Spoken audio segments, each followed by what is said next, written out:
il est vrai que pour commencer une séance, psychologiquement, il y a un point de départ, un point d'arrivée, il y a peut-être des attentes, donc un objectif, mais en réalité, la vie continue avant la séance, pendant la séance, après la séance, de façon ininterrompue. C'est vraiment psychologiquement qu'on se donne du temps pour s'intérioriser, mais rien n'empêche, avant et après la séance, de continuer. Si ce n'est nos habitudes, nos conditionnements qui nous font revenir plus à l'extérieur qu'à l'intérieur.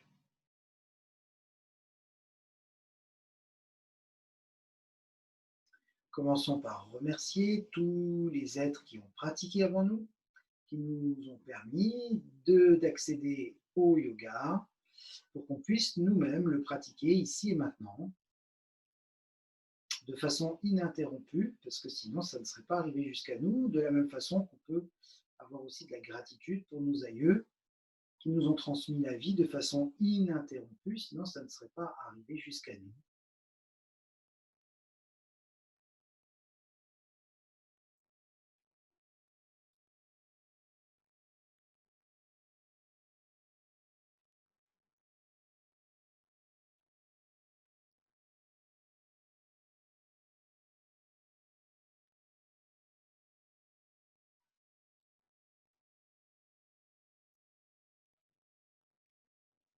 Captation par le mental comme un baromètre, un thermomètre des différentes fréquences respiratoires et rythmes cardiaques,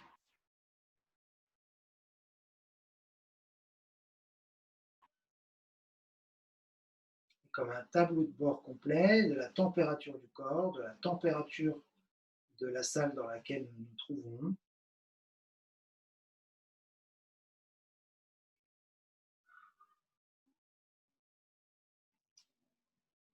Et on prend acte des ressentis.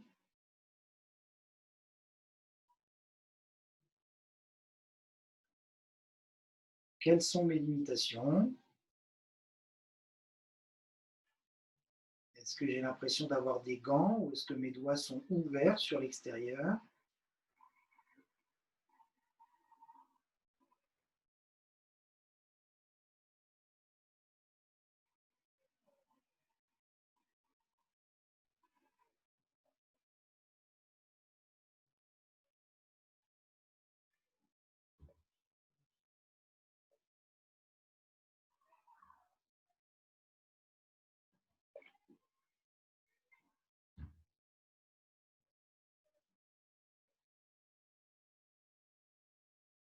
Observation également de l'ambiance émotionnelle et des pensées qui traversent l'esprit. En yoga, bien sûr, il y a les postures, il y a l'écoute du corps, de la physiologie, des rythmes de vie qui sont en nous, mais il y a aussi évidemment observation des pensées et des émotions qui nous traversent à chaque instant. Si on oublie cet aspect du yoga, ce n'est plus du yoga.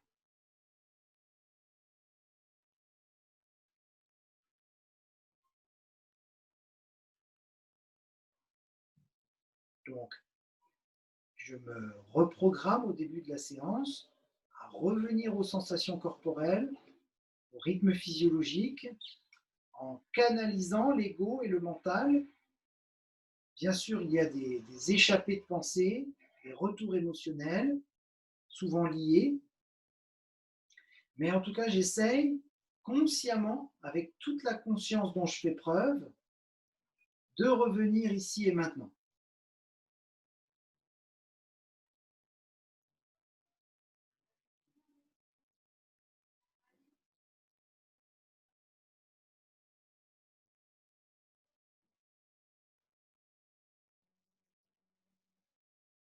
Et à partir de cette conscience qui me ramène vraiment à l'instant, le corps va commencer on va sentir le corps qui a envie de bouger, qui a des besoins, des attentes, de mouvement. Donc, on va le laisser s'exprimer. Un petit peu comme si on voulait danser tout seul dans son coin. On avait besoin de mouvement, mais pas forcément de contraintes.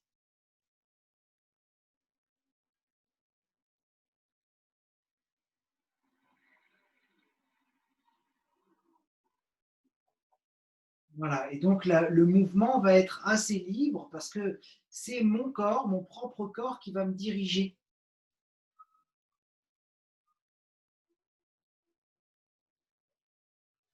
Et je vais essayer de me déplacer en sentant à l'aller du mouvement, pendant le mouvement et le retour du mouvement, après le mouvement. Je vais essayer de sentir le corps dans l'espace et ce qui se passe dans le corps. Je vais essayer de rester connecté à, à l'environnement dans lequel je me trouve et en même temps connecté à ce que je ressens, puisque c'est ce que je ressens qui détermine le mouvement. Et ensuite, c'est le mouvement qui détermine l'occupation dans l'espace. Donc, je vais explorer. Est-ce que je suis dans le sable? Est-ce que je suis sur des rochers? Est-ce que je suis dans l'eau, sur l'herbe, dans la neige?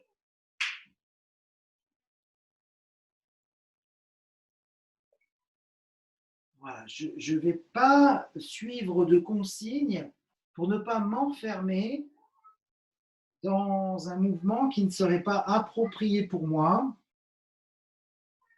Je vais explorer l'espace par rapport à mon ressenti.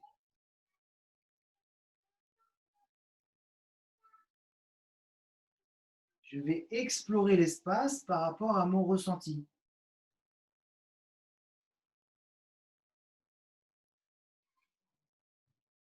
Donc c'est complètement improvisé et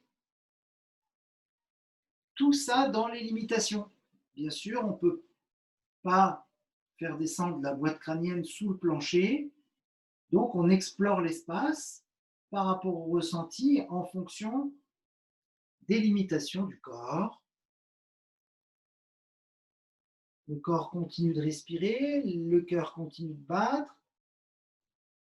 Voilà, et on essaie de revenir à l'instant, même s'il y a des pensées qui traversent l'esprit, qui engendrent ensuite des émotions, mais on essaie de rester simultanément par rapport à ce vécu intérieur, connecté aux sensations corporelles.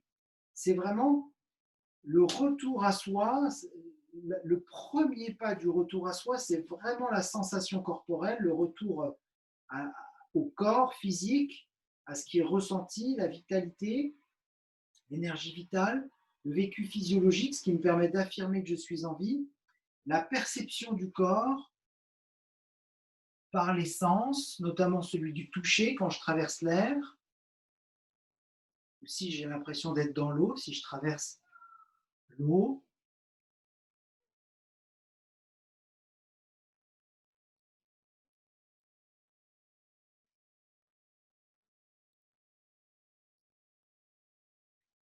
Voilà.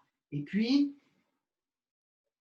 on va s'installer dans une posture, c'est-à-dire on va prendre le temps par rapport à ce que le corps a l'impression de donner comme direction. Alors, on va s'installer dans une posture et voir ce qu'il en est. Dans chaque posture choisie, la respiration doit être présente. Si jamais la respiration est absente de la posture, ce n'est plus du yoga.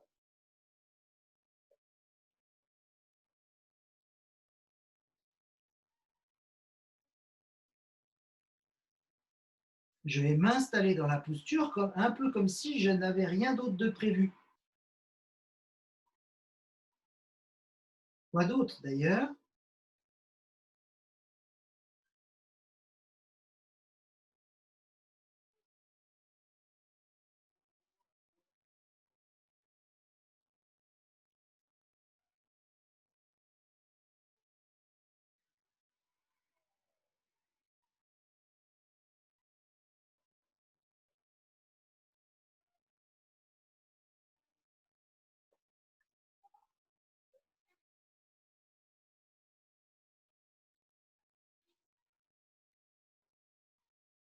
Voilà, rien d'autre de prévu. Même si les pensées continuent de passer, c'est normal.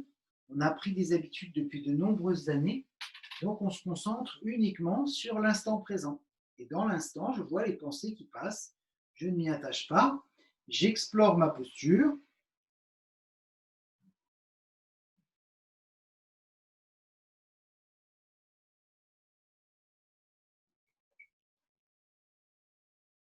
Dans les limitations que le corps m'impose.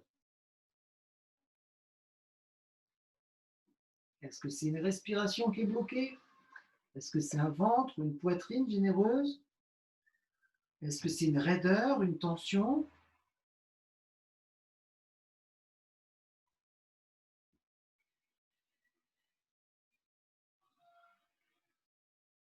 Les postures peuvent être symétriques, peuvent être asymétriques. Je peux ne faire qu'un seul côté. C'est vraiment mon ressenti qui va guider. Le côté droit est différent du côté gauche, si on peut considérer un côté droit et un côté gauche psychologiquement. En tout cas, dans le ressenti, il y a différents espaces corporels dans l'espace qui nous entoure, dans l'espace dans lequel on est partie intégrante.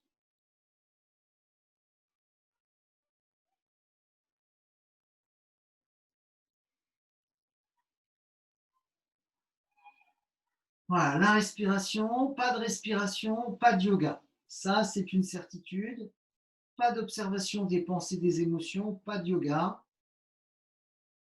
Respect de soi, on n'impose pas une posture si le corps ne souhaite pas la faire ou ne souhaite pas rester dedans, on en change, on en sort. Et si au contraire le corps trouve ça tout à fait appréciable de pouvoir respirer de longues minutes dans la posture, eh bien on en profite sans se mettre la pression, sans se contraindre à faire un enchaînement de postures qui nous obligerait à aller vite et à quitter la conscience du corps et de l'instant. Tout ça pour reproduire une séquence de postures.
Les jambes peuvent se déployer.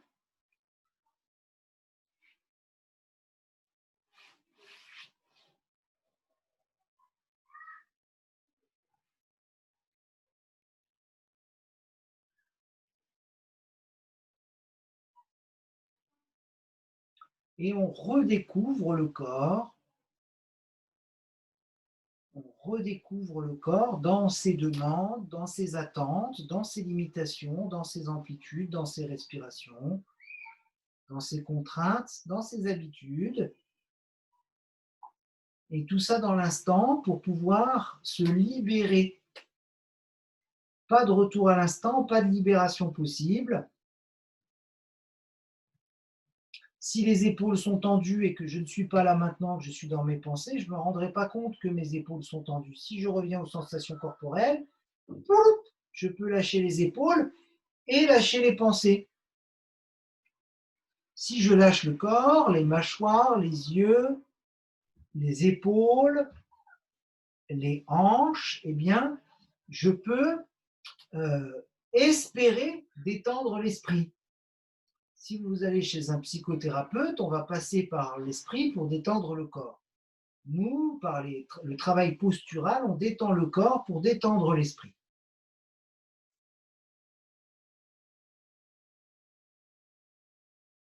Il existe des approches de yoga posturaux et des approches de yoga plus psychologiques qui sont tout à fait complémentaires.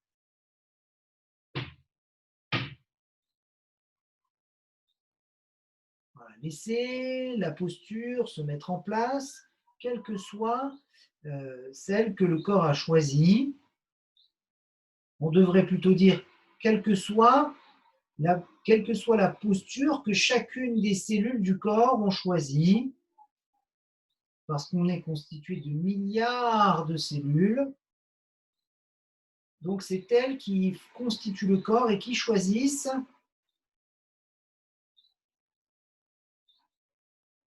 de respirer plus dans une posture que dans une autre, ici et maintenant.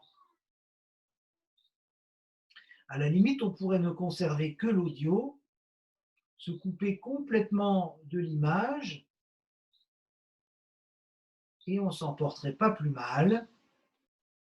Rien à comprendre, rien à imiter, rien à exploiter, rien à attendre, juste à être là, ici, maintenant, à ressentir, à vivre dans le dénuement le plus complet, tel que je suis, je pratique. Je ne peux pas pratiquer avec le corps de quelqu'un d'autre puisque ce n'est pas moi. Et tout ce qui se joue en moi constitue moi, notamment au niveau du psychisme et des émotions. Et comme ça a tendance à se répercuter sur la physiologie et le corps, si on a peur, on a les battements du cœur qui vont s'accélérer, on a le corps qui va se tendre. Si on est détendu, on va avoir le rythme cardiaque ralenti, le corps, les muscles décontractés. Le corps est vraiment l'émanation la plus visible et la plus grossière de l'esprit. Donc revenons à nos cellules. D'ailleurs, ça peut être un bon moyen d'endormissement de compter ses cellules.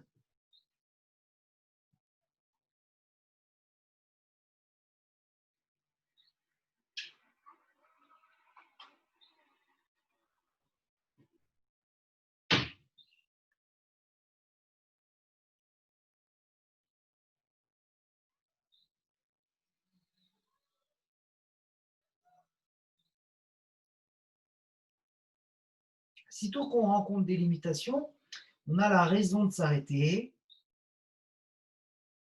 le libre arbitre raisonnable.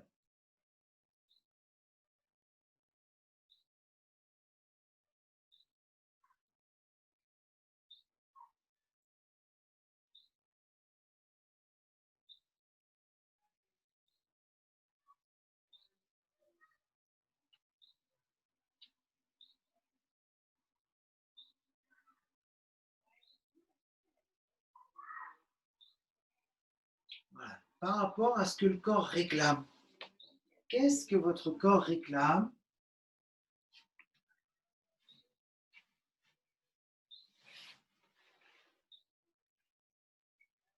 De quoi sentez-vous avoir besoin?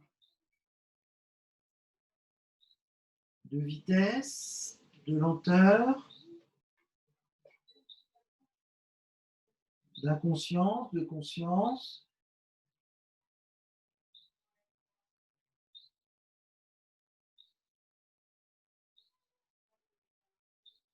C'est tout à fait spontané comme pratique, totalement inattendu, totalement incompréhensible, totalement respectueux du corps.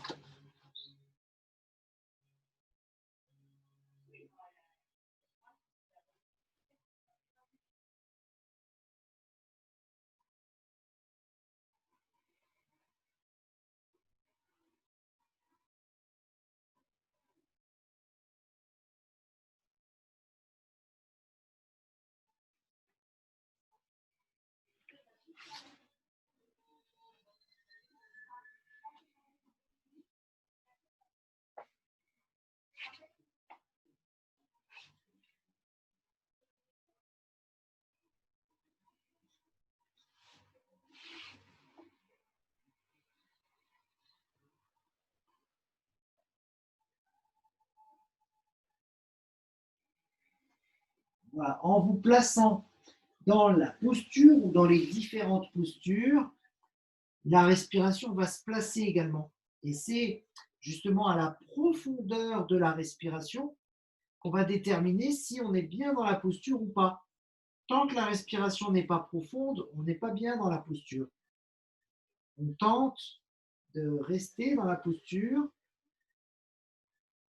donc on va laisser le corps nous guider par rapport à ce qu'il nous demande. On va laisser le corps nous guider par rapport à ce qu'il nous donne comme message.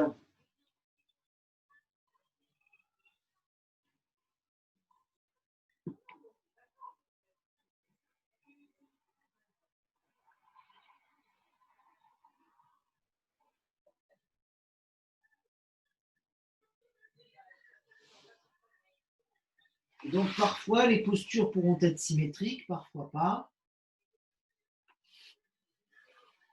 Ça dépend vraiment de ce qui est ressenti. Et ça oblige en quelque sorte, si on peut utiliser le terme obligation, d'être à son écoute, d'être là pour soi.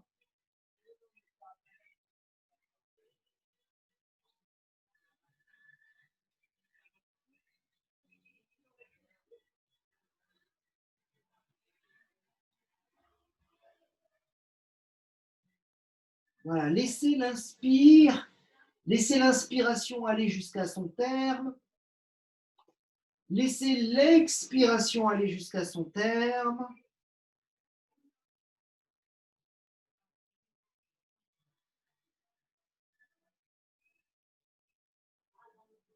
Laissez l'amplitude du mouvement se dévoiler devant vous.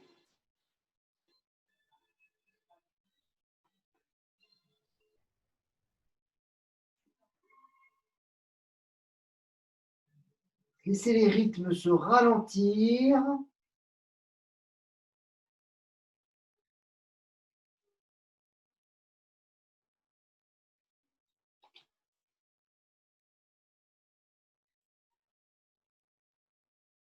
Si vous rencontrez des tensions, des limitations, accueillez-les, respirez dans ces espaces bloqués, ne serrez pas les dents, ne résistez pas. Et je dirais même que c'est l'occasion rêvée, ce type de séance, pour aller dans nos limitations. Pour aller dans nos limitations.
Sentez vos appuis.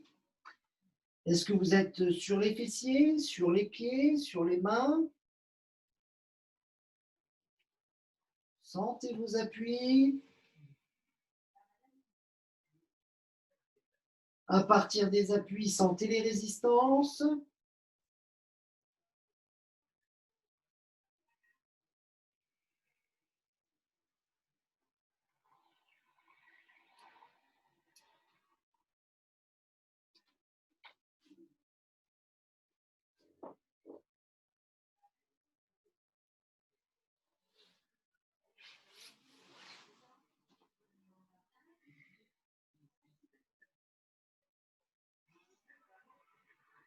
Peut-être que ce n'est pas une posture, peut-être que c'est un massage dont le corps a besoin.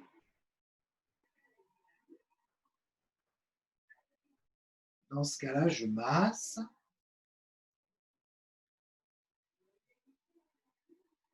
Si c'est une respiration dont le corps a besoin, je respire. Si c'est un étirement dont le corps a besoin, j'étire. En fait, les postures se présentent d'elles-mêmes. Il y a une forme de mémoire corporelle, mais une forme d'improvisation. Et parfois, les deux se rejoignent.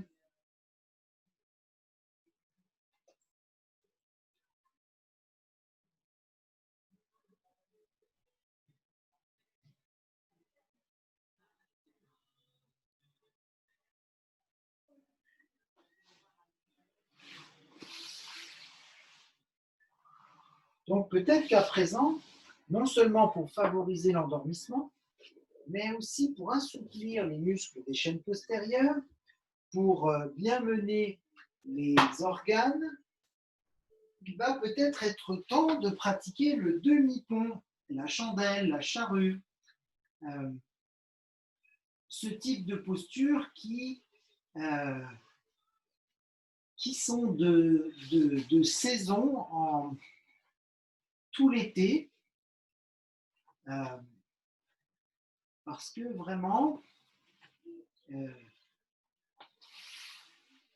on a besoin de ces postures inversées. Alors on pourrait même aller jusqu'à la posture sur la tête. En tout cas, c'est dans la direction de la libération du mouvement, la libération respiratoire, la libération des émotions, la libération des pensées, de tout ce système psycho-émotionnello-corporel dont il s'agit de se libérer en changeant certaines habitudes. Alors certaines habitudes rythment la vie, rythment les journées, rythment les semaines, et d'autres habitudes sont néfastes, et on peut en changer, ou les déplacer, les revisiter. Par exemple, parfois on boit une cafetière de café dans la journée, 1 litre, 1 demi-litre. Est-ce que toutes les tasses sont nécessaires? Parfois, ça peut être une habitude de toujours pratiquer les postures dans le même ordre.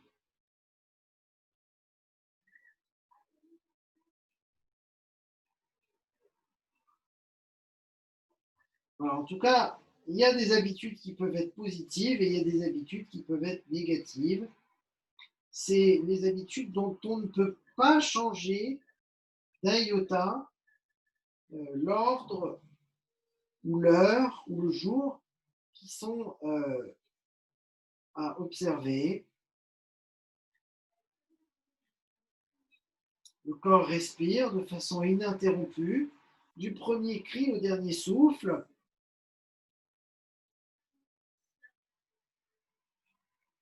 Donc, à chaque expiration, je meurs.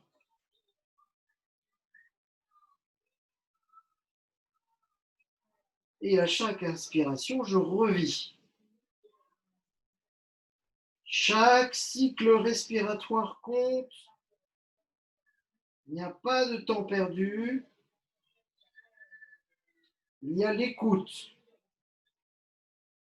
L'écoute.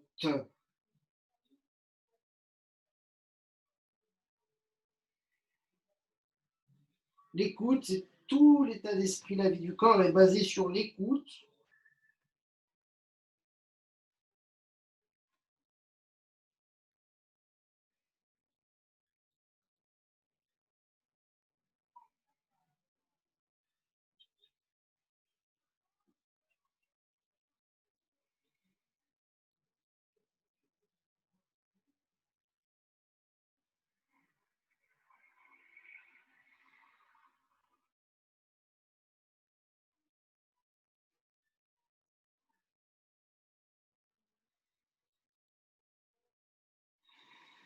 Voilà. Quand vous sentez que la respiration est très très profonde, c'est que vous êtes bien placé dans la posture. Donc, vous pouvez aller chercher des petites extravagances Tant que la respiration vous suit, c'est parfait. Donc peut-être qu'on va retrouver des postures qui ont été proposées les semaines précédentes.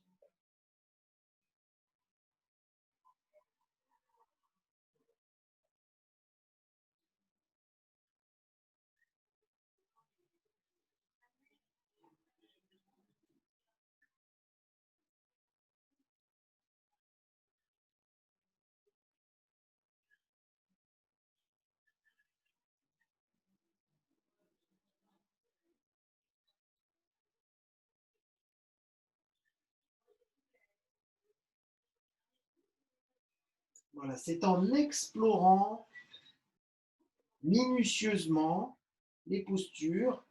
Peut-être n'avez-vous pas bougé, peut-être êtes-vous resté en méditation comme depuis le début, c'est très bien aussi. Peut-être vous êtes-vous allongé pour une longue relaxation à l'écoute de vos ressentis, qu'ils soient physiques, anatomiques, physiologiques, énergétiques ou émotionnels et mentales. Il y a peut-être des postures qui sont symétriques, peut-être des postures qui ne le sont pas. Voilà, je laisse le corps complètement faire en fonction de ce qu'il me propose.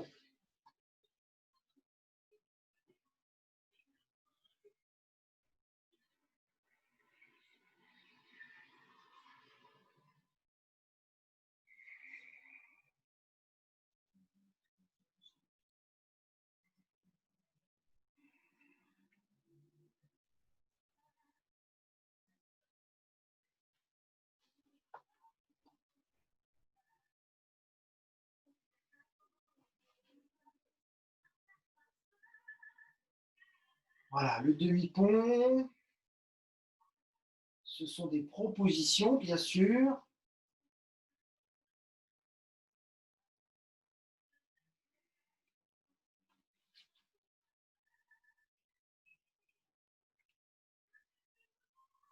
Donc, ce qui nous intéresse, c'est pas tellement la consigne. Bien sûr, on sait qu'on préfère les appuis sur les gros orteils et tranches internes des pieds, mais c'est plus par l'écoute qu'on va découvrir quels sont les appuis qui nous sont importants. Quels sont les appuis qui nous sont nécessaires? Quelles sont les habitudes qui nous sont vitales? Qu'est-ce que je ressens vraiment quand je suis à l'écoute dans une séance de yoga, par exemple? Qu'en est-il? Quelle est ma capacité à me concentrer dans l'instant, dans mon vécu intérieur?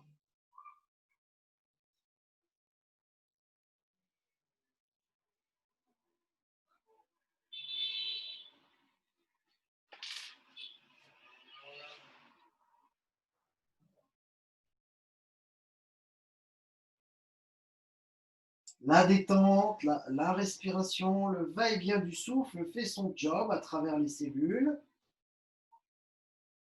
Le va-et-vient du souffle fait son job à travers les cellules.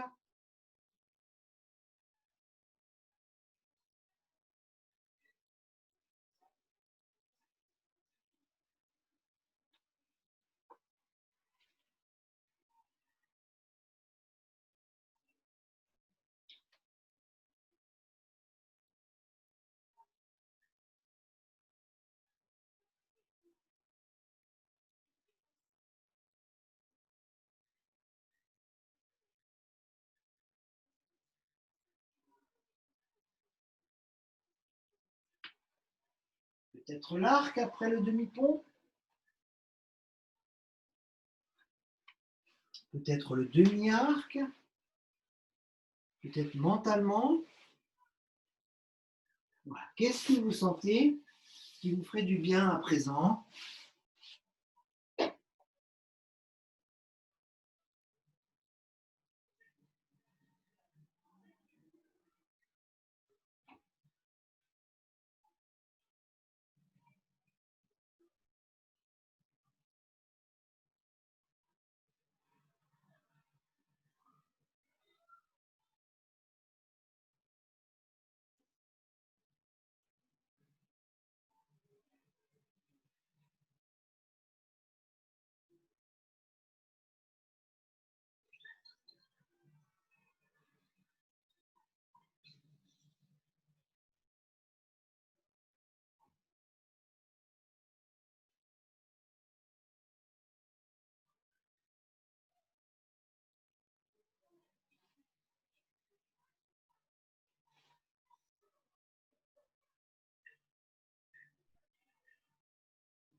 N'oubliez pas le va-et-vient du souffle. C'est le va-et-vient du souffle au-delà des pensées qui nous permet de faire le lien avec le corps.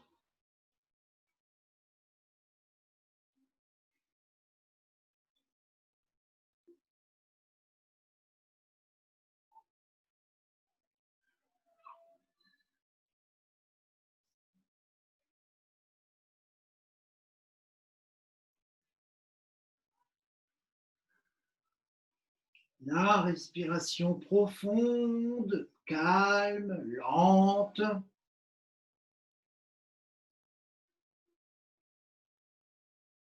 Laissez l'inspire entrer.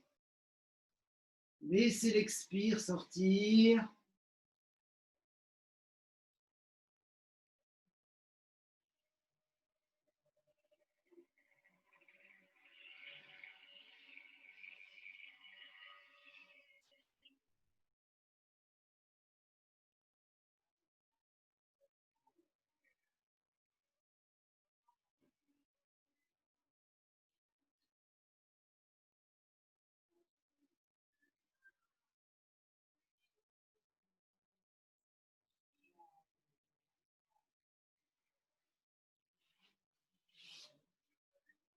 La torsion. La torsion est toujours la bienvenue parce que elle permet de tourner autour de son axe, de tourner autour de son axe.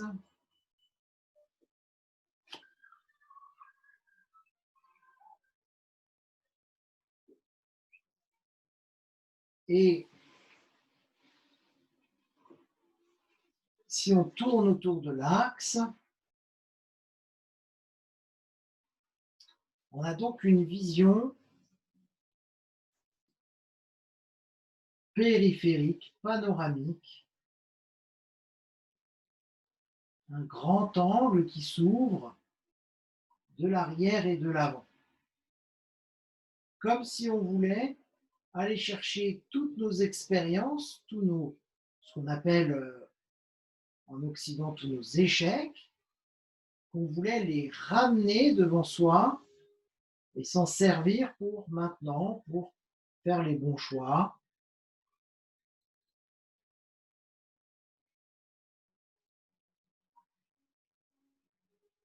Voilà, en tournant autour de son axe, on avait une vision de face, on a une vision latérale,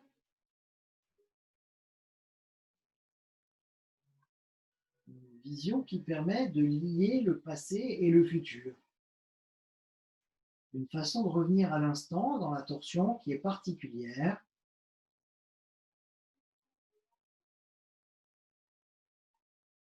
Et je me recharge en énergie. Périnée actif, chaque inspiration, le volume d'énergie augmente dans l'abdomen.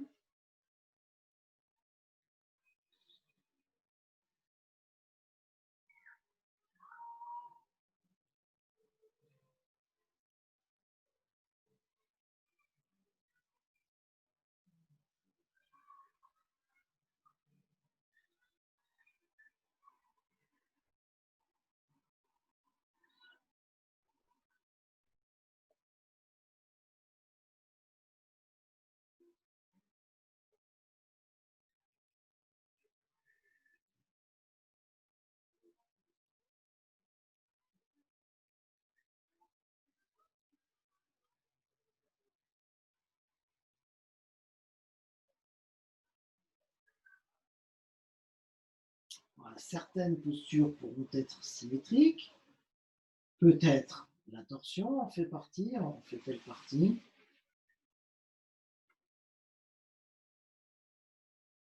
Et le fait de se mouvoir lentement, cela nous permet d'approfondir cette écoute, cette qualité de présence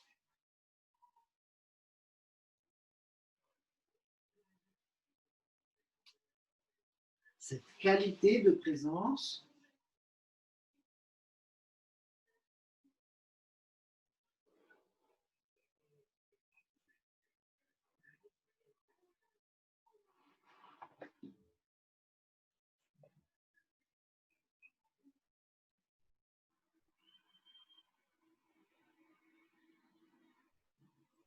Voilà, il ne s'agit pas seulement de prendre le temps,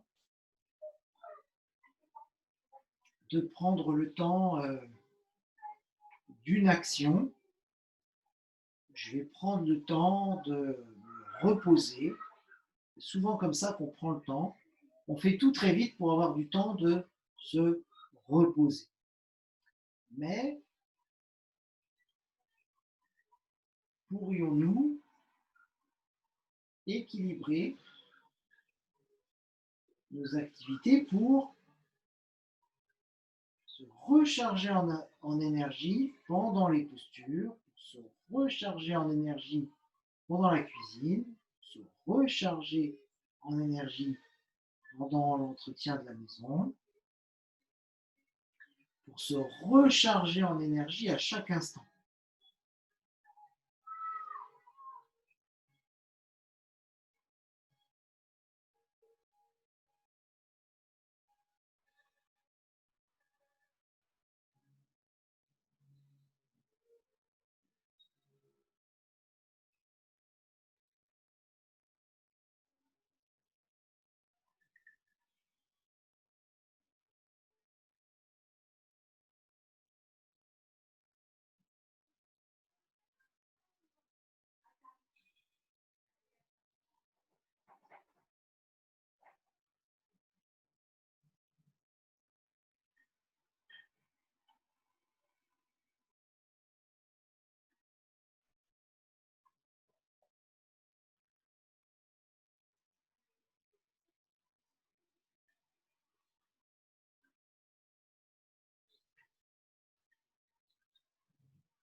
Voilà, ne nous laissons pas emporter, comme par l'habitude, par nos pensées.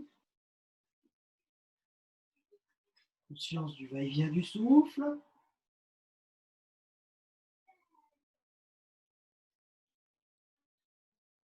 N'est-ce pas dans la sobriété que nous trouvons le bonheur? N'est-ce pas dans les choses simples que se retrouve le plus? Un moment avec un enfant, un petit enfant, un voisin, un parent, un proche.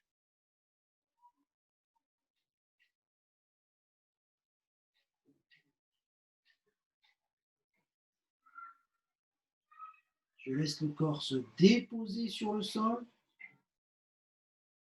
quelle que soit la posture dans laquelle je me trouve.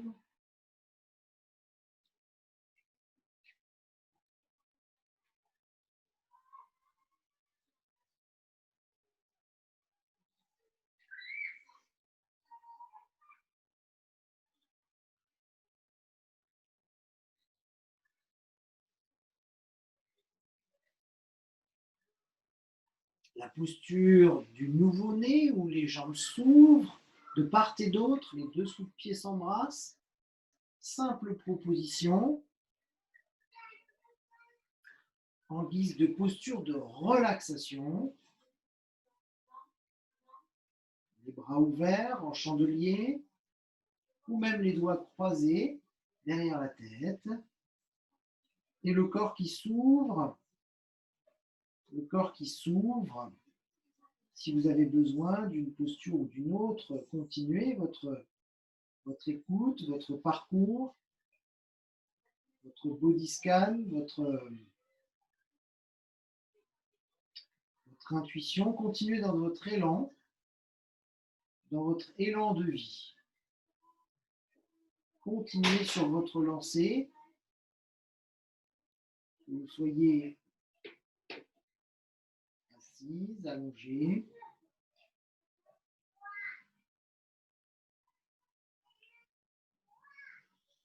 Et le va-et-vient du souffle qui continue à faire son job inlassablement.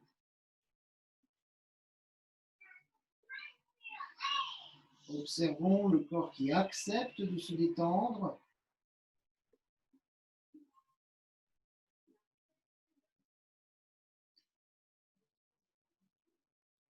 Ou acceptons le corps qui refuse de se détendre.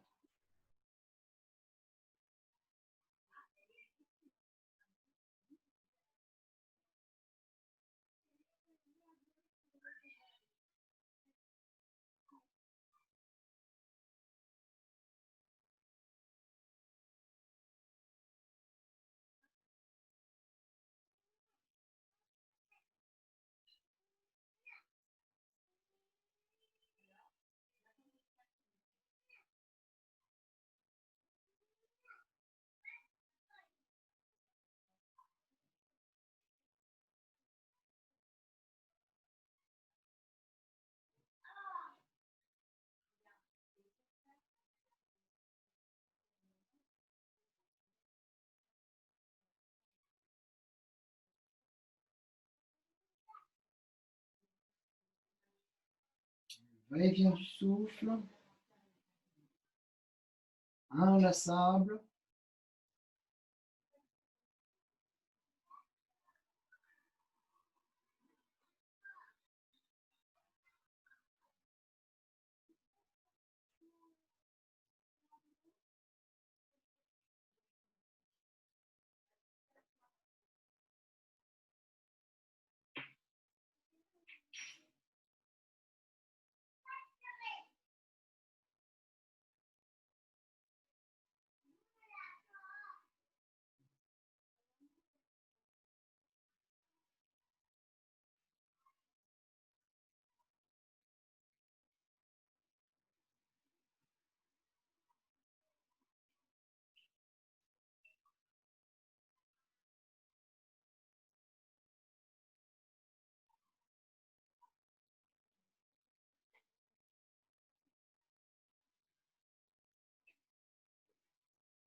Si vous êtes parti pour une relaxation, c'est très bien. Détente sur le sol.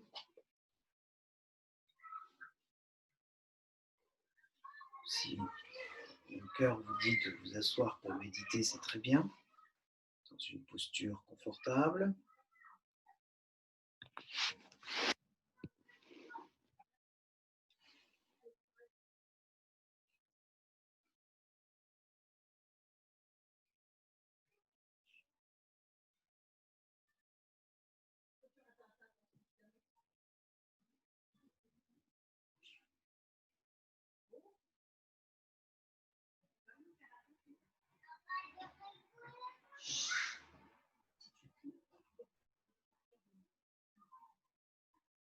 Conscience du va-et-vient du souffle.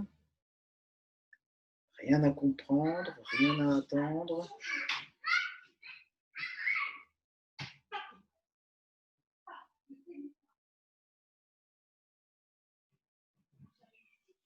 Uniquement la sensation, le ressenti, le vécu. Tous les phénomènes naturels qui ont lieu à l'intérieur du corps. Tous les phénomènes naturels qui ont lieu à l'intérieur du corps, c'est-à-dire les rythmes physiologiques que nous avons pu observer au début de la séance,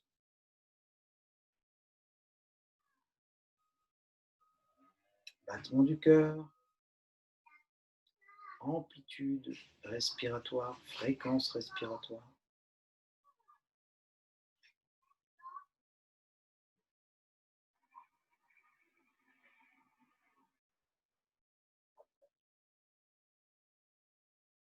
J'ai le temps de bouger à mon rythme, j'ai le temps de me poser à mon rythme, j'ai le temps de sentir le va-et-vient du souffle se placer à mon rythme.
Voilà, je laisse les pensées passer, je laisse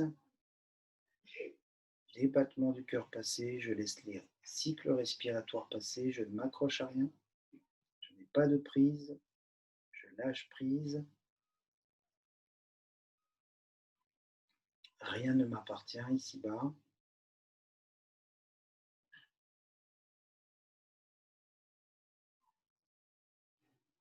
je suis nu face à moi-même.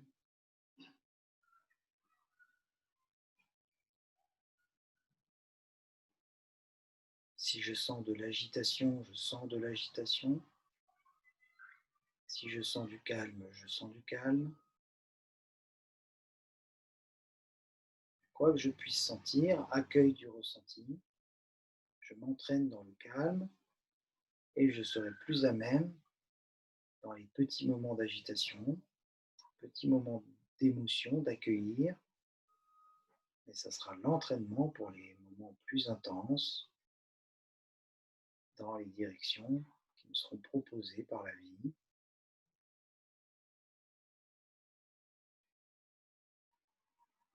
Confiance,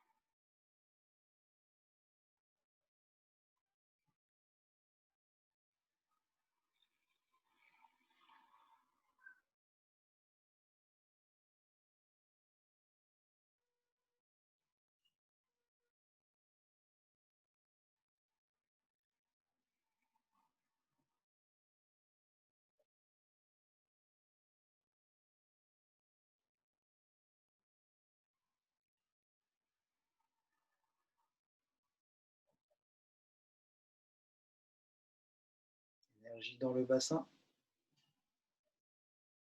périnée légèrement activé, formant ainsi un contenu, un contenant,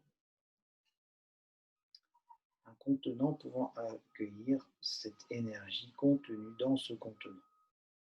Donc le périnée, les sphincters, la sangle abdominale, formant le caisson abdominal, tout le bassin et l'abdomen, accueillant l'énergie recueillie à chaque cycle respiratoire. Plus l'énergie demeure dans la boîte crânienne, plus la réflexion est active. C'est nécessaire si on a un problème à résoudre, ou sinon, je m'entraîne à laisser l'énergie descendre dans le bassin, la conscience descendre dans le bassin, l'énergie, la conscience dans le bassin. L'habitude, c'est de l'avoir derrière les yeux. On a pris cette habitude, on s'entraîne à laisser l'énergie et la conscience descendre dans le bassin pour la détente de l'esprit, du mental particulièrement.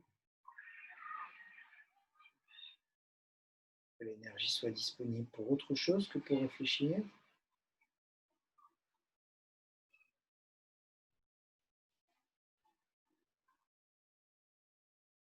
Conscience du va-et-vient du souffle à chaque instant.